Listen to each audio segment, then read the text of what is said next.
Really? For a sandwich? I know we're at the airport, but $23? I can't believe it. I just can't believe it. I'm in shock. This is the first time we've been back to our home country, the USA, after 18 months of traveling the world. We've adapted to life in Colombia, Albania, Türkiye, Thailand, Japan, Malaysia, and so many more. But what we didn't expect was that coming home would be the biggest culture shock of all. From our first jaw-dropping moments in America, to driving for the first time in over a year, to the food differences, this video is about what it really feels like to return to the US after living abroad. We're in the USA. We've both actually felt this before. Before we met, we spent years abroad on missionary service, so we already knew what it feels like to come home changed. But this time, it's different. And at the end of this video, we'll share one powerful lesson from our travels that we never expected to bring home. Because this is just the first video during our 6-week stay in the USA, and we can't wait to show you what it was like.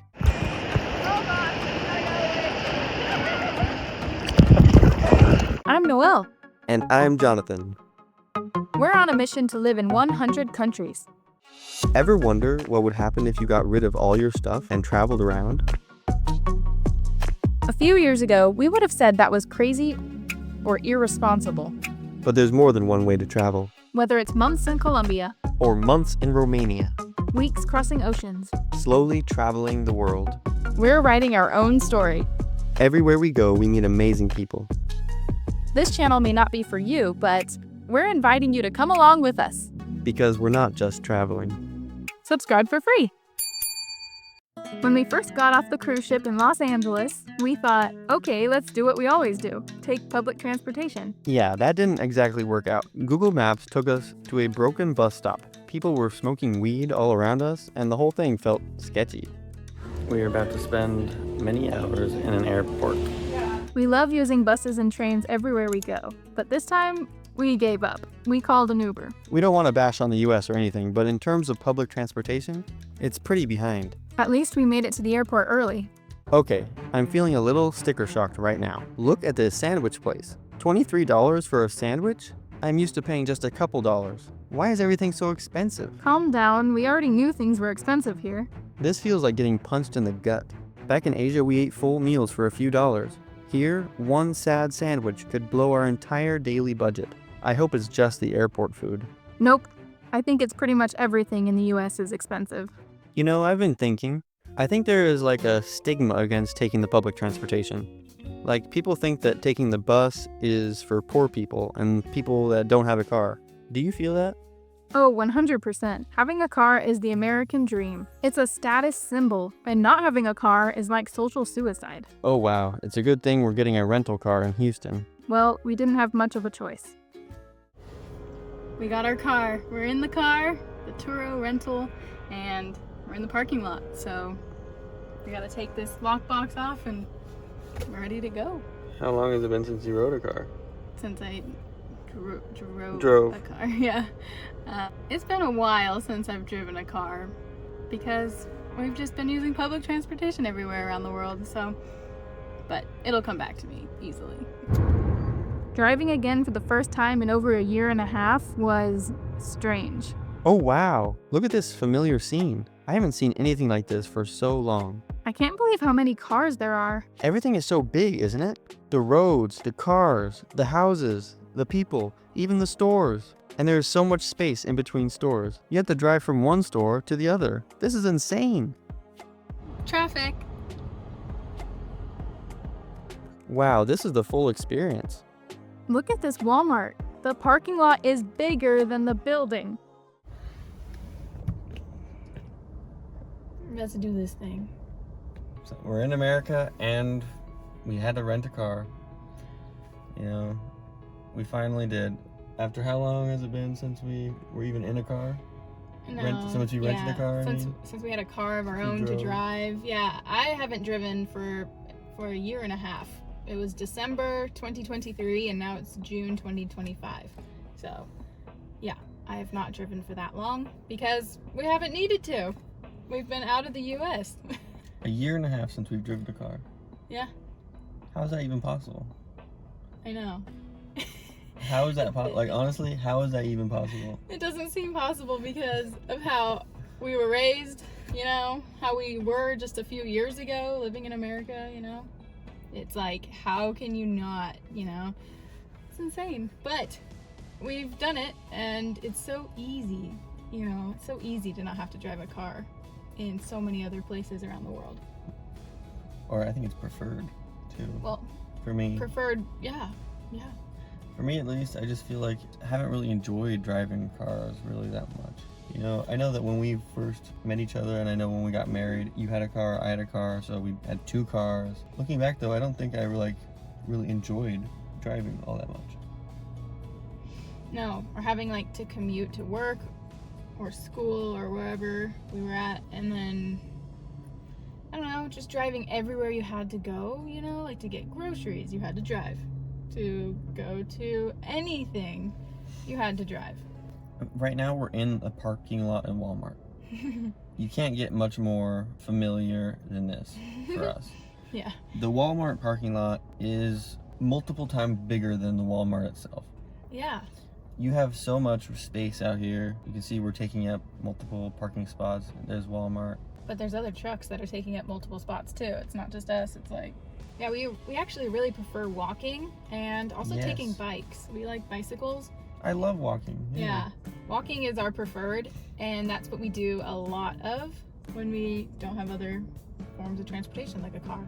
We do a lot of walking, which is actually really good for your health, and we get to see a lot. You know, when you're walking, you get to observe so much more than when you're driving. When you're driving, you have to focus on the road, and if you do see anything, it's like you're just passing by it, and it's just nothing really exciting or interesting impacting you, and you're just kind of stressed because you don't want to like hit anyone. You're just, you know, you're just focused on driving. But when you're walking, it's enjoyable.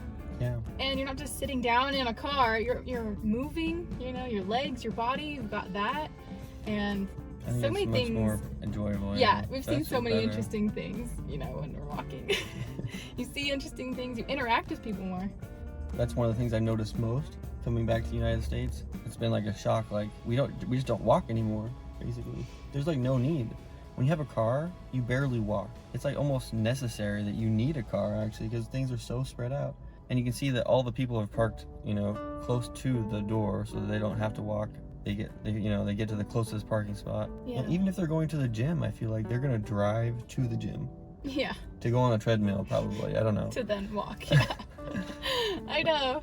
Honestly, it was kind of crazy. It was a reversed culture shock for us when we arrived in the U.S. and then had this car, because we rented this car literally the first day. Yeah. You know, we arrived in our destination. We got to the U.S., flew to Texas here in Houston, and then rented the car. And it was absolutely crazy for us to just wake up the next day, get into our car, like walk outside a few steps onto the driveway, you know, and get in our car and drive somewhere, park it, and then walk into where we're going. You know, that was just blast so from the past. Yeah. strange for us because we haven't done that in so long.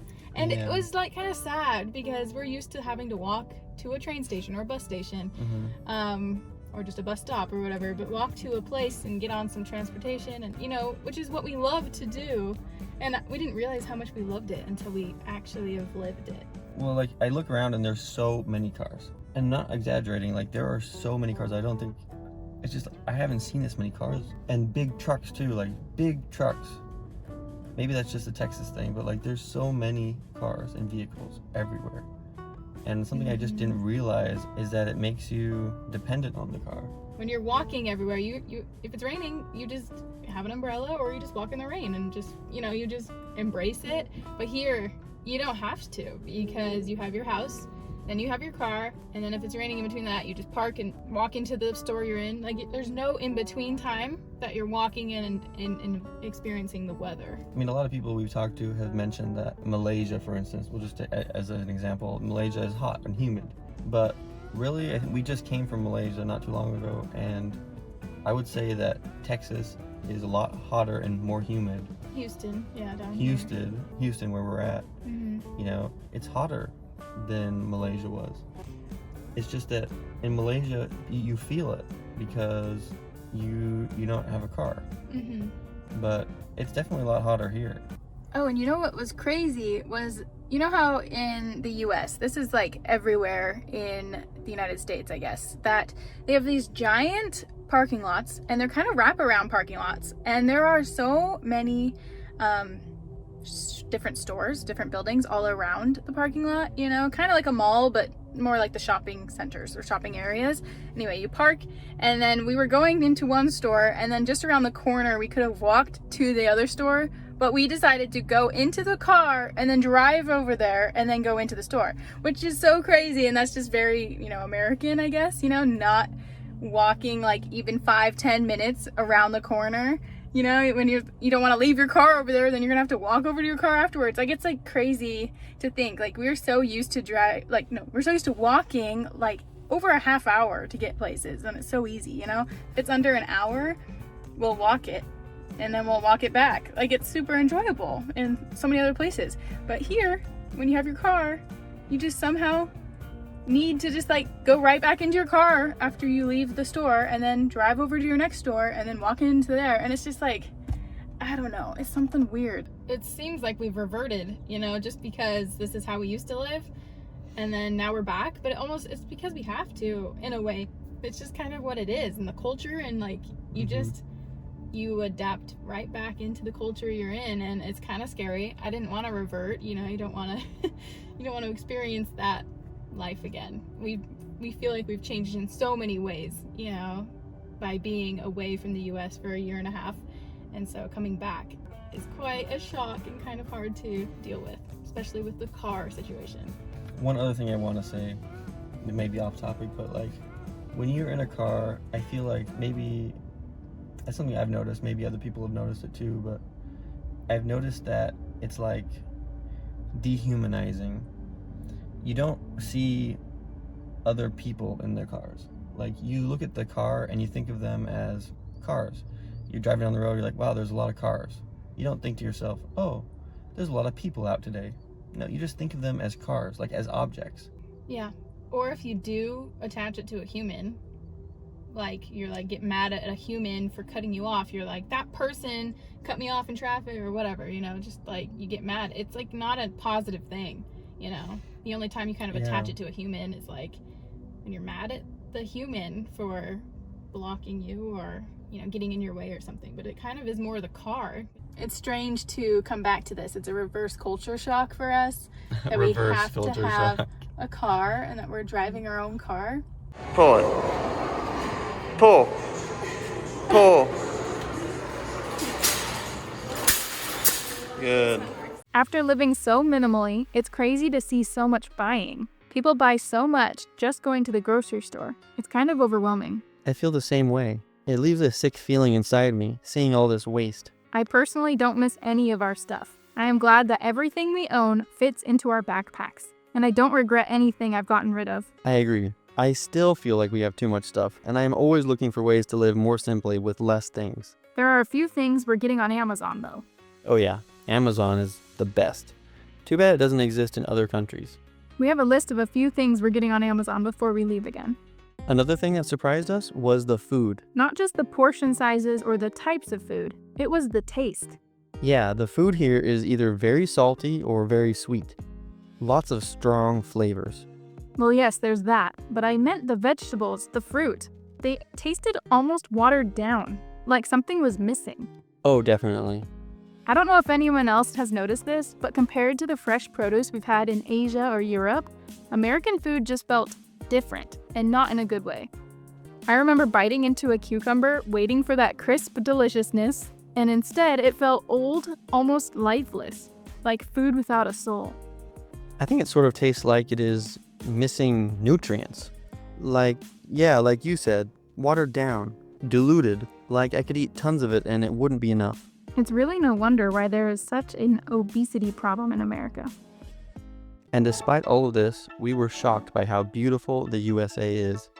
I had forgotten. It may have some problems like all places, but at the end of the day, you can go somewhere in nature and find beautiful scenery. Yes, I was really surprised by how pretty and serene the landscapes are, and how vast the open air is. It's really nice just to be outside in the fresh air. All of this really made us realize one powerful lesson. Have you ever noticed moving to a new place that your habits just change without even trying?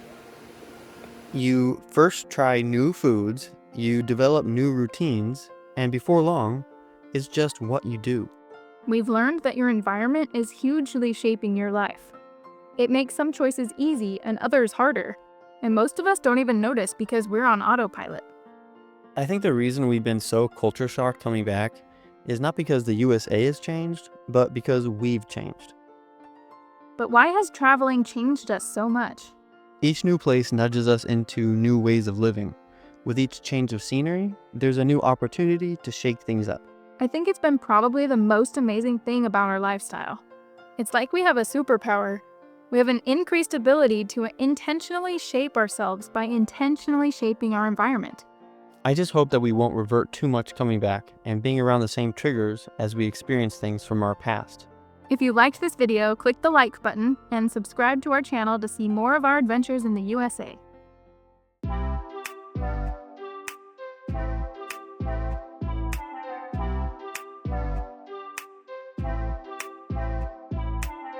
Show me your face when you think about cars.